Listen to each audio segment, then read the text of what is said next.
आमदीद। आज के इस तफसीली वजाहती प्रोग्राम में हम एक इंतहाई हसास और गर्मा-गर्म मौजू की गहराई में जाने वाले हैं।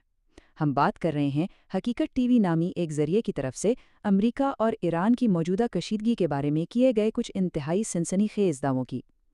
ये दावे दरअसल एक मुबैना फौजी ऑपरेशन के गिर्द घूमते हैं जिसे एपिक फ्यूरी यानी एपिक फ्यूरी का नाम दिया गया है।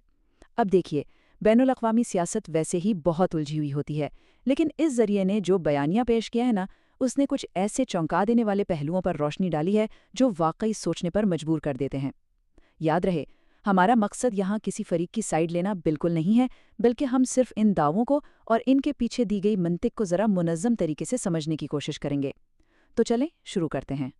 इस सारे पेचीदा मामले को आसानी से समझने के लिए हमने इसे 5 हिस्सों में तकसीम कर दिया है।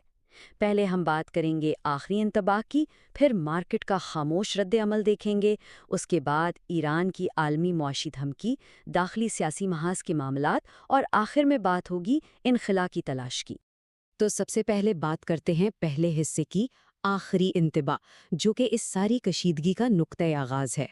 जरिए की फराहम करदा मालूमात के मुताबिक अमेरिका की जानिब से ख़ास तौर पर डोनाल्ड ट्रंप की तरफ से ईरान को एक इंतहाई सख्त और दो टोक पैगाम भेजा गया। पैगाम कुछ यूं था, अगर तुम लोगों ने हमारी शराइत ना मानी तो बमबारी इस सतह की होगी जो तुम्हारी आंखों ने पहले कभी नहीं देखी होगी। दावा ये किया जा रहा है कि अमेरिका ने कुछ कड़ी शराइत रखीं और ये वाजे किया कि अगर ईरान इन शराइत को मान लेता है तो ऑपरेशन को वहीं रोककर तिजारती रास्ते खोल दिए जाएंगे। लेकिन ज़रा सोचिए, अगर ये अल्टीमेटम मुस्तरद हो गया तो एक ऐसी बेमिसाल बमबारी की धमकी दी गई जिसका उससे पहले शायद किसी ने तस्वुर भी ना किया हो। ये वाकई एक इंतहाई जारहाना मौक़िफ़ है जो ख़ित्ते में फौरी जंग के मंडलाते ख़तरे को साफ ज़ाहिर करता है। अब आते हैं दूसरे हिस्से की तरफ, मार्केट का खामोश रद्द-ए-अमल। और ये वाकई एक बहुत ही हैरान कुन सूरत हाल है। अब यहाँ जो चीज़ सबसे ज़्यादा दिलचस्प है वो एक बहुत बड़ा तज़ाद है। ज़रा गौर करें, एक तरफ इतनी बेमिसाल फ़ौजी धमकियाँ और फौरी बमबारी के अंदमा दिए जा रहे हैं। आमतौर पर क्या होता है, जब मशरिक़ वुस्ता में जंग की हल्की सी भी आहट होती है ना, तो आलमी मंडियों में एकदम भूचाल आ जाता है। लेकिन हैरत की बात यह है कि इस बार तेल, सोना और स्टॉक मार्केट्स ने बिल्कुल 0% रद्द अमल दिखाया। ना तो कीमतें आसमान से बातें करने लगीं और ना ही आलमी बॉन्ड्स में कोई खौफ व हिरास नजर आया। जरिए का दावा है कि मंडियों की ये पुरअसरार खामोशी दरअसल इस बात का सबूत है कि मार्केट इन धमकियों को सिरे से संजीदा ले ही नहीं रही है। तो आप सोच रहे होंगे कि मार्केट की इस गैर मामूली खामोश रद्द अमल की आखिर वजह क्या थी। इस पर जरिए ने एक बड़ी दिलचस्प दलील दी है।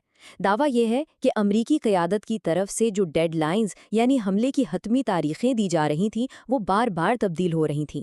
पहले शोर मचा कि हमला आज रात होगा, फिर अचानक उसे 48 घंटे आगे बढ़ाकर कल रात कर दिया गया। उसके बाद बात पीर के दिन पर चली गई और फिर खिंचते खिंचते ये मोहलत एक हफ्ते बाद की पहली तारीख तक पहुंच गई। इस सारे बयानिए का निचोड़ ये है कि डेडलाइंस की इस मुसलसल तब्दीली और कन्फ्यूजन की वजह से ही आलमी मालियाती निज़ाम और बड़े सरमायाकारों ने इन इंतबाहात को महज बयानात समझा और मुकम्मल तौर पर नज़रअंदाज कर दिया। चलें अब तीसरे हिस्से की तरफ पढ़ते हैं, ईरान की आलमी मौशी धमकी और उस जवाबी कार्रवाई के संगीन खतरात।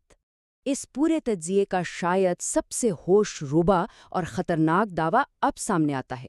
दावा यह है कि अगर जंग छिड़ी तो ईरान का हदफ रिवायती फ़ौजी ठिकाने बिल्कुल नहीं होंगे, बल्कि वो सीधा आलमी इंटरनेट के इस बुनियादी ढांचे को निशाना बनाएगा जो समंदर की तह में बिछी हुई केबल्स पर मुश्तमिल है। क्या आप जानते हैं कि दुनिया भर का तकरीबन 90% इंटरनेट ट्रैफिक इन्हीं सबमरीन केबल्स के जरिए गुजरता है? दावा यह है कि अगर इन केबल्स को काट दिया गया तो लम्हों में आलमी बैंकिंग का पूरा निज़ाम मुकम्मल तौर पर मफलूज होकर रह जाएगा। बात सिर्फ इंटरनेट तक महदूद नहीं है। जरिए के मुताबिक ईरान की जवाबी हिकमत अमली एक मल्टी प्रोंग्ड यानी कसीरुल जहती मंसूबा है। इसमें क्या कुछ शामिल है? आलमी तिजारती गुजरगाह बाबुल मुंदब को मुकम्मल बंद करना, वो इंटरनेट केबल्स काटना जिनका हमने अभी जिक्र किया, आलमी पावर ग्रिड्स को तबाह करके बिजली की सप्लाई काट देना और हवाबाजी के निज़ाम को इस हद तक दिरहम बरहम करना कि बैनुल अक़वामी एयरलाइंस ग्राउंड होने पर मजबूर हो जाएं। जरिए का मानना है कि अगर वाकई ऐसा हो गया तो आलमी मईशत का वो धड़न तख्ता होगा जिससे उभरने और बहाल होने में दुनिया को 15 से लेकर 50 साल तक का एक तवील अरसा लग सकता है। आगे बढ़ते हैं चौथे हिस्से की जानिब। दाखिली सियासी महाज के पीछे आखिर क्या चल रहा है? दोनों तरफ के मुहर्रिकात क्या हैं? اس تناظر میں زرین نے ایرانی عزم کو ظاہر کرنے کے لیے جنرل محسن رضائی کا ایک انتہائی سخت بیان نقل کیا ہے۔ ان کا دو ٹوک الفاظ میں کہنا تھا کہ ایرانی قوم کی ڈکشنری میں سرنڈر یعنی ہتھیار ڈالنے کا کوئی لفظ سرے سے موجود ہی نہیں ہے۔ دوسری طرف اسی تجزیے میں ایک امریکی سروے کا حوالہ دے کر دعویٰ کیا گیا ہے کہ امریکی عوام کی ایک بڑی اکثریت خود اپنی قیادت کے فیصلوں سے خوش نہیں ہے۔ تو بنیادی طور پر یہاں یہ دکھانا کی کوشش کی جا رہی ہے کہ ایک طرف تو پیچھے نہ ہٹنے کا غیر متزلزل عزم ہے اور دوسری طرف خود ان کے اپنے گھر میں سیاسی سطح پر عدم اطمینان پایا جاتا ہے۔ اور یہ جو مقاصد کا فرق ہے نا، یہ واقعی بہت واضح ہے۔ ذریعے کا دعویٰ ہے کہ امریکہ کا اصل اور بنیادی مقصد اب صرف ایک فیس سیونگ ایگزٹ اسٹریٹجی یعنی باعزت انخلا تلاش کرنا ہے، تاکہ وہ بس ایک سفارتی فتح کا اعلان کر کے اس جنگی کیفیت سے باہر نکل سکیں، جبکہ اس کے بالکل برعکس ایران کے بارے میں دعویٰ یہ ہے کہ وہ اس صورتحال کو کیش کروا کر $4,500 ارب کا معاشی بوسٹ حاصل کرنا چاہتا ہے اور ساتھ ہی ساتھ ماضی کے نقصانات کے جنگی ہر جانے کا مطالبہ بھی کر رہا ہے۔ یہ دونوں مقاصد ایک دوسرے سے قطعی طور پر مختلف ہیں۔ اب ہم اپنے آخری حصے کی طرف آتے ہیں، انخلا کی تلاش اور اس بحران کو کم کرنے کی کوشش۔ یہاں ایک اور تہلکہ خیز دعویٰ سامنے آتا ہے جو آپ کو حیران کر دے گا۔ ذریعے کا کہنا ہے کہ امریکی فوج کے پاس میزائلوں کا ذخیرہ مبینہ طور پر کم پڑ گیا ہے اور اسی وجہ سے انہوں نے فرانس سے ہنگامی بنیادوں پر میزائلوں کی فراہمی کی درخواست کی۔ لیکن اس سے بھی بڑی بات یہ ہے کہ دعوے کے مطابق فرانس کی جانب سے اس درخواست کو سختی سے مسترد کر دیا گیا۔ ذریعے کا تجزیہ یہ کہتا ہے کہ ہتھیاروں کی اسی مبینہ کمی اور اتحادیوں کے اس انکاری رویے کی وجہ سے ہی اب پس پردہ جنگ بندی کے راستے ڈھونڈے جا رہے ہیں۔ تو سوال یہ پیدا ہوتا ہے کہ آخر اس صورتحال سے نکلا کیسے جائے گا؟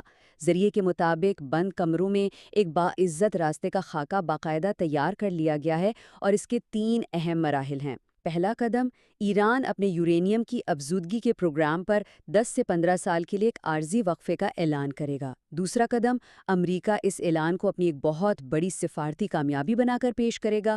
اور تیسرا قدم، اس مبینہ کامیابی کا ڈھنڈورا پیٹنے کے بعد امریکہ خاموشی سے اس تنازع سے باہر نکل جائے گا۔ البتہ ذریعے کا یہ بھی کہنا ہے کہ اس پورے عمل میں امریکہ کے جو علاقائی اتحادی ہیں وہ بالکل اکیلے اور تنہا رہ جائیں گے۔ کیا سفارتی سطح پر جاری اس خاموش مفاہمت کا کوئی ثبوت ہے؟ ذریعے نے اس کی تصدیق کے لیے کچھ زمینی حقائق کی طرف اشارہ کیا ہے۔ ایک بہت بڑا اور واضح سگنل یہ ہے کہ ایران کے وہ تمام سرکاری ادارے اور دفاتر جو جنگ کے خطرے کے پیش نظر بند کیے جا سکتے تھے، وہ 9 مئی سے مکمل طور پر معمول کے مطابق دوبارہ کھلنے جا رہے ہیں۔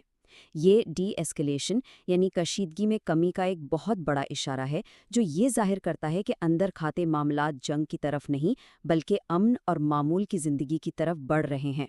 ان تمام حقائق اور سنسنی خیز دعووں کا جائزہ لینے کے بعد ہم ایک انتہائی اہم اور فکر انگیز سوال پر آ کر رکتے ہیں۔ کیا واقعی یہ عالمی قوتیں بند کمروں میں کوئی ایسا خاموش سفارتی انخلا تلاش کرنے میں کامیاب ہو جائیں گی جس کے اشارے ہمیں ڈی ایسکلیشن کی صورت میں مل رہے ہیں، یا پھر انٹرنیٹ کیبلز کٹنے اور عالمی بینکنگ کے مفلوج ہونے کی جس بے مثال تباہی کی دھمکی دی گئی ہے وہ اب بھی ایک ٹائم بام کی طرح ہمارے سروں پر لٹک رہی ہے؟ ذریعے کے بیانیے پر مبنی آج کا یہ وضاحتی پروگرام یہیں ختم ہوتا ہے۔ یہ